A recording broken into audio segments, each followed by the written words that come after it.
આજે ડેડિયાપાડા ખાતે ચૈતર વસાવાના સમર્થનમાં જનસભાનું આયોજન કરવામાં આવ્યું છે, જેમાં દિલ્હીના પૂર્વ મુખ્યમંત્રી અરવિંદ કેજરીવાલ અને પંજાબના મુખ્યમંત્રી ભગવત માનજી આવી રહ્યા છે, ત્યારે મોટી સંખ્યામાં સમર્થકો જોડાયા છે। તો આપણે સમર્થકો સાથે વાત કરીશું કે કયા કારણોસર આજે ડેડિયાપાડા મુકામે આવ્યા છે। આપણી સાથે ચૈતર વસાવાના સમર્થક છે, તેમની સાથે વાત કરીશું કે કેમ આજે ડેડિયાપાડા મુકામે આવવું પડ્યું છે। બેન, આજે શું કારણ હતું કે અહીંયા જનસભાનું આયોજન કરવું પડ્યું?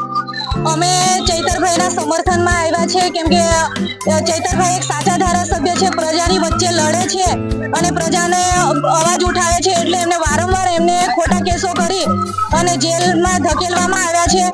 પણ જલ્દીથી અમારા ચૈતર વસાવા આવશે અને અમારા પ્રશ્નો હલ કરશે, એના માટે અમે ચૈતરભાઈના સમર્થનમાં આવ્યા છે। જો અગાઉના દિવસોમાં જો છોડવામાં નહીં આવે તો શું થશે? અમે જેલ ભરો આંદોલન કરવા માટે પણ તૈયાર છે અને કરીશું। આપનું નામ? મારું નામ જિજ્ઞાસા વસાવા। Thank you. બીજા સમર્થક જે આવ્યા છે તેમની સાથે વાત કરીશું। તમે શું કરવા અહીંયા આવ્યા છો અને ક્યાંથી આવ્યા છો?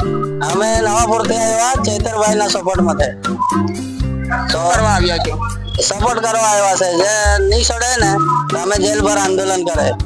ને કયા કારણોસર એમને જેલમાં નાખવામાં આવ્યા છે? આને તો ખોટી કેસમાં ફસાવેલા છે। આ ભાજપ વાળાનો બધો ખેલ છે। તો અગાઉ શું કરશો આપ? અગાઉ અમે જેલ પર આંદોલન કરશું। અમે મહારાષ્ટ્રથી આવ્યા। મહારાષ્ટ્રથી આવ્યા? હા, નવાપુર નંદુરબાર જિલ્લામાંથી આવ્યા। તમે અહીંયા કેટલા લોકો આવ્યા છે? અમે 20-15 જણા આવ્યા છે। Thank you.